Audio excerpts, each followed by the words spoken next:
Hey everybody, my name is Steven and welcome back to the Storytime channel. Without wasting any time, let's get into our stories of the day. Trash goes into the trash compactor. So it's been about a week, so I think all of the poop has hit the fan already. I already started this once, but I will try to make it quick and entertaining.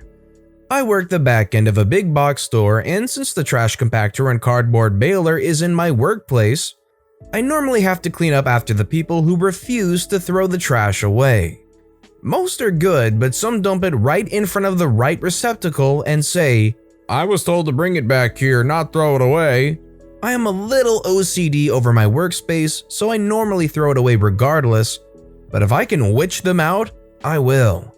Unfortunately, I can't yell at the night crew, who has routinely dumped multiple carts worth of trash and cardboard in the middle of my already small work floor for the past couple of weeks. Long story short, the team leader is not entirely qualified to fill his position, and all of his bad habits are slowly becoming the whole night crew's bad habits. We have tried emailing him, and the guy who comes in at the butt crack of dawn has talked to him face to face about him needing to clean up his mess, but that went over like a lead balloon. He wrote us and the managers back saying it was our fault for not helping him out to get the jobs done, so he has to leave all of his work half done. Whatever, not even the managers are buying it, but they let it slide. In the end, we got one final email from him saying something along the lines of, "If you see my trash there in the morning, just throw it away." Well, he shouldn't have said that because last week, I found something juicy. Among the normal trash they leave there was some work supplies, gloves, and box cutters. But at the bottom of it all was his worksheets. To explain, our company has been throwing money at us to keep us working during this time, bonuses bi-weekly. But since they don't have an electronic system yet to track these new bonuses, they have relied on paper sheets filled out by the department heads and sent somewhere up in management for approval. We have known for weeks he has been cooking the books to make him look better on these timesheets and getting a bigger bonus for nothing. I thought about sending this to management, but then I remembered. Just throw his trash away. Got it. The problem was he had to get that paperwork turned in by midnight that night, or he and his team would lose out on their bonuses. Too bad, he was scheduled that night for midnight and is notorious for being fashionably late. I felt bad for everyone not getting their bonuses, but it seems to have turned out in all our favors. The fallout. Monday. I come in and get talked to by one of the managers, asking if I have seen any documents left in the back. I tell him all of our paperwork gets filled away in the filing cabinets. He tells me that's not what he's looking for, and if I hadn't seen it yet, to let him know when I do. Why? Because night team leader says that he lost them, or that they were stolen, or something stupid. So now there is an investigation going on. Crap. Oh well, I got another job starting here in a couple of weeks, so I'll just roll with it and see what happens. I did talk to one of the girls in the night crew. She comes in early to set everything up for them to work. She didn't seem to know anything about not getting a bonus, but I didn't bring up that the timesheets were missing. Just ask how the bonuses were going, and she said she was expecting a big one this week. Sorry, honey.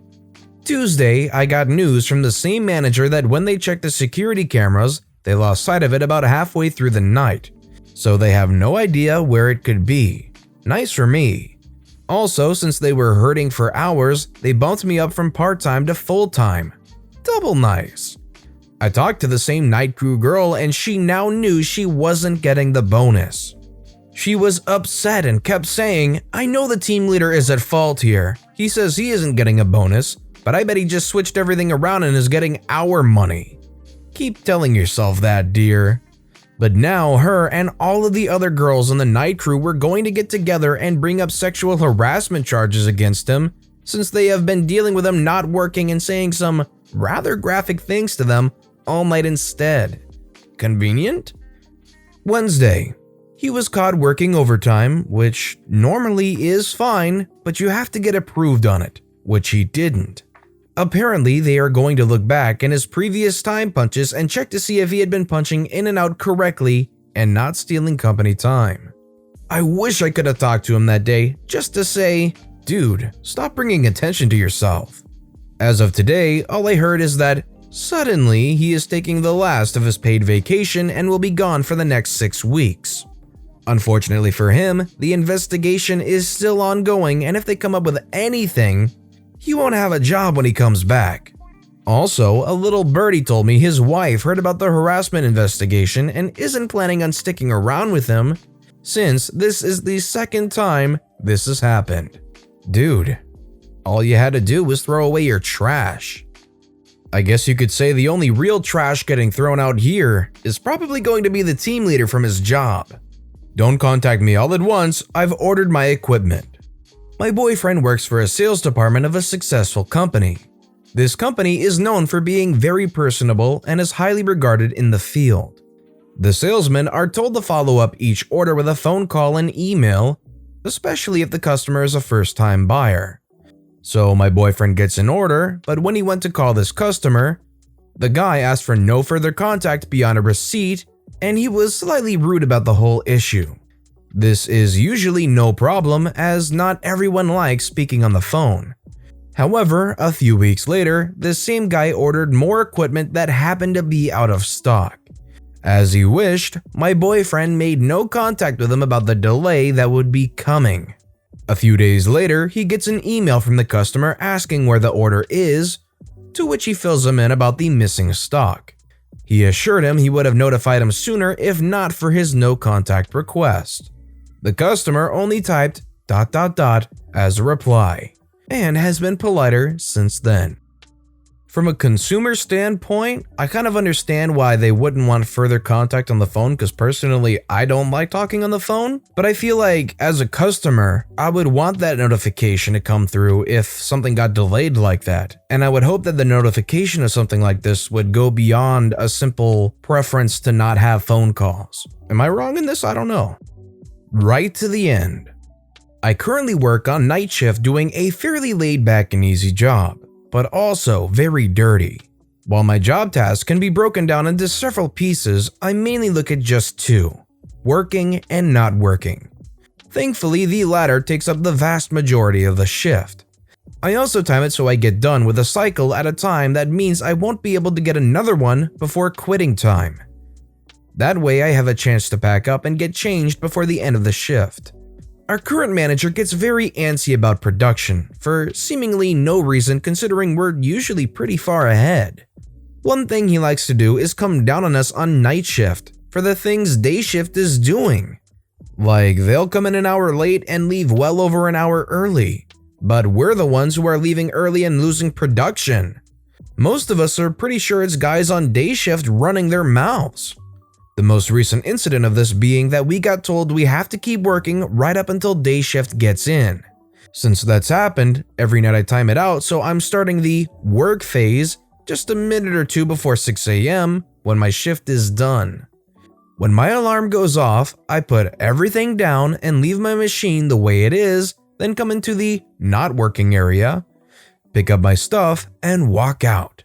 This ensures that the guy running my machine on days has to immediately get to work, which is even better because we're pretty sure he's the one always running his mouth. And there's not a thing they can do about it besides telling me I'm okay to finish up early. That's great. Use that guy's running mouth as the ammo for your payback. What are they going to say? Hey manager, can you tell night shift that they can finish up early? They're not going to be able to agree to that. They're stuck with it. Back to when I was in grade 5.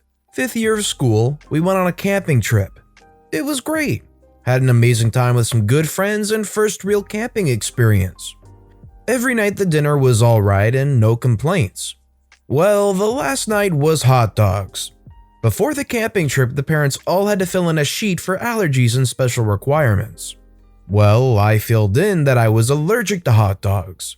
Don't know what it is, but the ones with the red skin doesn't agree with me. Well, on that last night, I approached my teacher, female, and let her know. She wasn't having any of it and told me, "We all have to do things we don't like." I asked if I could just have a bun with cheese and sauce. Nope, all or nothing. Fine. I sucked it up and ate the whole thing. I could have taken the sausage part off, but I was hungry and was only allowed one bun, so I did what I was told full well knowing the risk. Once I had one bite, I knew these were the ones that would set me off and knew what would happen. So all was good and we had showers and brushed our teeth and went to bed. I got up quite a few times, but the drop toilet was disgusting and someone dropped their flashlight. I felt okay enough to go to sleep and wasn't sick yet, and the teacher made a sly remark. "See, I knew you would be fine." Went to sleep and all was well. So I thought. Middle of the night, I woke up in a cold sweat, threw up in my hands, all over myself and a friend's sleeping bag. Friend opened the tent half asleep, and I threw it all over the front of the tent. I didn't know this, but it was all through everyone's shoes and everything. The other teacher woke up to me vomiting in the bushes about 30 minutes later and got me water and leftover buns to try and dry it up. I was okay after that, and the teacher, male, gave up his tent and sleeping bag and slept in his car. Bless his cotton socks. Well, the next day the bus came and we all got on, and I had to sit at the front with a girl who hates enclosed spaces. Yeah, they believed her and her panic attacks, but not my allergy. Almost back at school, and I felt round 2. I asked the female teacher for a bucket since the male teacher drove himself, he wasn't there. She was talking to the driver and wasn't interested. The girl with the panic attacks asked and she still refused, saying, "We're almost there, just hold it in and leave me alone." She was too busy chatting up the bus driver to care. Well, almost there or not, I could not hold it in. I was covered. I was wet, a tiny bit went onto the girl next to me on her leg, and I felt terrible. The teacher gets up and finally gets me a bucket, but it was too late now and gave the girl 2 full rolls of paper towel to clean up about an inch of vomit. I asked for some because I was covered, but got nothing. This bus only had one door at the front and the walkway was leaned down, so the vomit traveled from the 3rd to 4th row all the way to the front, and everyone had to walk through it, and I was the layoff because the teacher expected me to apologize to everyone. I got so many looks, some sympathetic and some disgusted. When I went to get off, she stopped me and told me to apologize to the bus driver. I turned and said I was sorry, and she wasn't happy with that and told me to louder. The bus driver was disgusted with her and told me accidents happen and not to worry about it. She went on to say, "This was no accident, she didn't feel like hot dogs, so this was my punishment." Well, I went to my grandma who was there to pick me up. She was less than impressed and demanded the school give me something alternative to wear home. My clothes from camping were dirty. I was like 11-ish, so I was always playing in dirt. They gave me an old crusty uniform to wear home. The whole class had to write apologies to the bus driver from me. There was some nasty stuff said about it because they were held in their lunch breaks for it while I took the rest of the week off. He was supposed to have another job driving people from their retirement home around or something, but had to clean the bus instead. By the time I got back to school, I found out my grandmother rang the school almost daily, and my first day, I had to go to the office where I was expected by the teacher to offer another apology. I did, and the principal was like, "Well, that isn't why we're here actually." Teacher was shocked and was like, "It is." Then she had to apologize to me. All I got was sorry. An 11-year-old me was too shocked to be a smart butt and say, "Sorry, speak up." But kind of glad I didn't because the principal told me to wait after she left and offered me another. I got to swap classes and everything. He said I handled the situation very well for someone so young, and anyone should be proud to have me as a child in their class. Full disclosure, she saw me as a problem. My mother wasn't the best and I was taken away for a while, and when my dad finally got me back, he had to live with his parents. According to the court, I needed a female in my life. I arrived at school almost halfway through the first term and had a counselor with the school every day, and she hated that I missed class and in turn hated me. I didn't have the right uniform because when dad was granted custody, they had like a week to organize my whole life, which included moving, so the teacher looked down on me from the start and I wasn't worth her time. I think at my core, I would find it hard to actually utter the words sorry when I feel so adamantly that I wasn't in the wrong. If you were in this situation and you were being forced to apologize, what would you have done? Let me know in the comment section down below. But with that being said, that's all the stories we have for today, so what I want to know is which of these stories that you've heard today are your personal favorite and why? Let me know which story and why in the comment section down below. And thank you all so very much for watching and listening to the Storytime channel. If you haven't yet, please consider subscribing and don't forget to turn notifications on so you'll never miss an upcoming video from the Storytime channel. Thank you all again for watching and listening to today's stories.